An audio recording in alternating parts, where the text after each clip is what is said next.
सभी मित्रों को ओम हमारा नमस्कार। मैं योगी प्रदीप और मेरे साथ हमारे योगी भाई विभूति जी हैं। ये अपना परिचय आपको देंगे कि इनका उद्देश्य क्या है जीवन में और क्या योग का लेकर अलग से चल रहे हैं। विभूति जी, आप बताएं हमें। सभी को नमस्कार। मेरा नाम भूमित है। योग एक जीवन जीने की कला है जो कि आजकल ना के बराबर है, जो कि वास्तव में जो जीवन जीने की कला है वो हमारे संत, गुरु, फकीर इनके पास।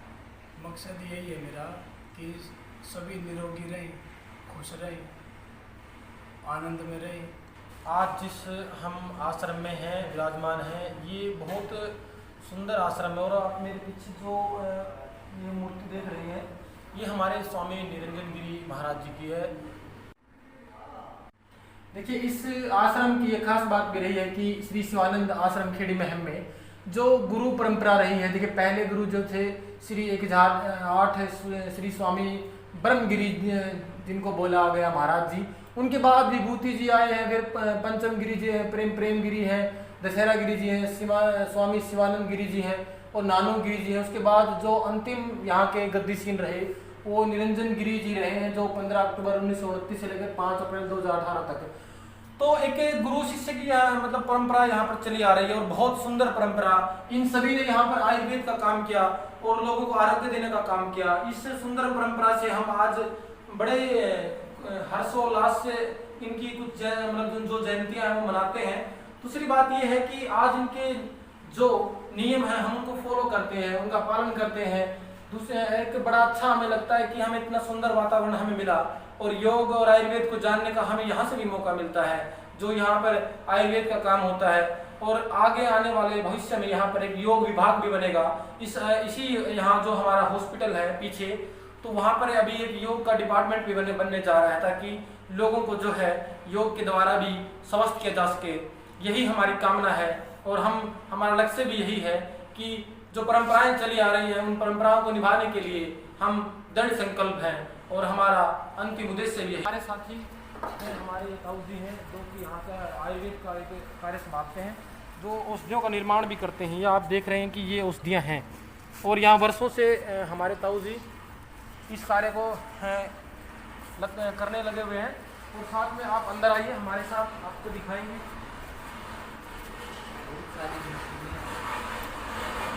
देखिए, ये वो हमारा औषधालय कक्ष है जो हमने यहाँ पर आयुर्वेद की औषधियाँ हैं उन सब का निर्माण नहीं होता है। एक छोटी सी औषधालय का बोल सकता हूँ उसको। हमारे यहाँ पे बहुत पहले लगाया हुआ था। ये मशीनें चली हुई हैं जितनी भी हैं, और ये कैसे औषधियों का निर्माण जैसे ये हो रहा है आप देख सकते हैं इस प्रकार से। और ये एक बहुत बड़ी बात है, छोटे से आश्रम में इतने साल से आयुर्वेद का काम हो रहा है, जनमानस को स्वास्थ्य आरोग्य दिया जा रहा है, ये बहुत बड़ी बात है। और मैं यही चाहूँगा कि जो भी हमारी छोटी चीज़ें हैं, कैसे हम आत्मनिर्भर आयुर्वेद से अपनी चिकित्सा परंपरा को हम आगे बढ़ा सकते हैं, ये एक सोचने वाली बात है। आज भारत को अगर वास्तविकता में बचाना है तो सिर्फ और सिर्फ आयुर्वेद को हमें आगे लेके जाना होगा। देखिए, ये हमारे जितने भी सामान रखे हैं, औषधियाँ इसमें रखी हैं। ये संजीवनी वटी है, ये जैसे कि हमारा त्रिभुवन वटी है। ये जितनी भी औषधियाँ आप देख रही हैं, हमारे भाई जो हमें दिखा रहे हैं, आपको दिखा रहे हैं, ये जितनी भी वटियाँ बनाई गई हैं। तो एक बात ये है कि इतना बड़ा तो हमारा ये आश्रम है और इसमें आयुर्वेद का एक बहुत हिस्सा, जो मैं कहूँगा कि बहुत महत्वपूर्ण कार्य है जहाँ पर हो रहा है। लेकिन साथ में हमें ये देखना पड़ेगा कि आयुर्वेद को आगे कैसे बढ़ाया जाए। ये आयुर्वेद को आगे बढ़ाने के लिए हमें कम से कम जितने भी विद्यार्थी हैं वो योग के हैं, आयुर्वेद के हैं, पंचगव्य के हैं, गाय से हैं, तो उनको कहीं ना कहीं आपको आगे आना पड़ेगा और ये चीज़ें आयुर्वेद की आपको अपनाना पड़ेगा, सीखना पड़ेगा। ये प्राचीन विद्या जो है, ऋषियों की जो विद्या है, कहीं ना कहीं ये आज लुप्त हो रही है, उसको आपको बचाना पड़ेगा। और आपको बचाना, इसका मकसद ये है कि भारत की अपनी एक चिकित्सा व्यवस्था हो, उसको आपको आगे लेके आना पड़ेगा, उसको आपको इसके साथ आपको खड़ा होना पड़ेगा। ये जीवन, ये आपकी रसोई की चीज़ें हैं सब। रसोई से आप कैसे अपने आप को आरोग्य दे सकते हो, अपने परिवार को आरोग्य दे सकते हो, और जो समाज है आपका, उस समाज को कैसे आप आरोग्य दे सकते हो, ये बहुत बड़ा विषय है आयुर्वेद का। और इसको समझना इतना कठिन नहीं है जितना आज हमें बताया गया है। बहुत सरल है, बहुत आसान है। बहुत सारी चीज़ें हमारे आसपास, हमारे गांव में, जंगलों में, खेतों में बहुत सारी चीज़ें हमें मिल जाया करती हैं। तो आप आइए, हमें आपको बाहर और लेके चलते हैं। इस तरह का तुलसी का पौधा लगा हुआ है जैसे, और बहुत सारे यहाँ पर कुछ हमने पौधे आए इसके लगाए हैं, जैसे कि आप देख रहे हैं, आपको दिखा रहे हैं हमारे भाई। और हमारे साथ में गुरुवर, हमारे साथ में हमारे गुरुजी भी यहाँ पे हैं। जैसे कि ये पेड़ पौधे जितना भी है, ये सब आपको जीवन देने वाली है, औषधियाँ हैं। इनसे हमारा जो आयुर्वेद की औषधियों का निर्माण होता है, आपको आरोग्य मिलता है। ये नहीं है कि आयुर्वेद कोई महंगा है, मुश्किल है, बहुत सरल है। और आपको हम दूसरे भी इसके और अन्य जगह पर लेकर चलते हैं, हमारे साथ आइए। इस आश्रम की बहुत एक खास बात यह है कि यहाँ पर सबसे सर्वप्रथम जो कार्य हुआ वो योग, मतलब आयुर्वेद का। यहाँ पे जो हमारे पहले महंत थे वो भी यहाँ की जो चिकित्सा करते थे वो सारा आयुर्वेद के आधारित था। और काफ़ी उनको बहुत, मैं कहूँगा कि दिव्य ज्ञान उनके पास प्राप्त था। और आज जितना भी उन्होंने जो प्राप्त किया, जो भी ज्ञान लोगों को दिया, आरोग्य दिया, यहाँ पे बहुत वर्षों तक इसका आयुर्वेद का कार्य होता रहा। सबसे बड़ी बात यह है, उन्होंने कभी किसी से कोई पैसा नहीं लिया। ये एक धर्मार्थ चिकित्सालय है, यहाँ पे निःशुल्क रोगियों की सेवा की जाती है। सबसे ये खास बात रही है।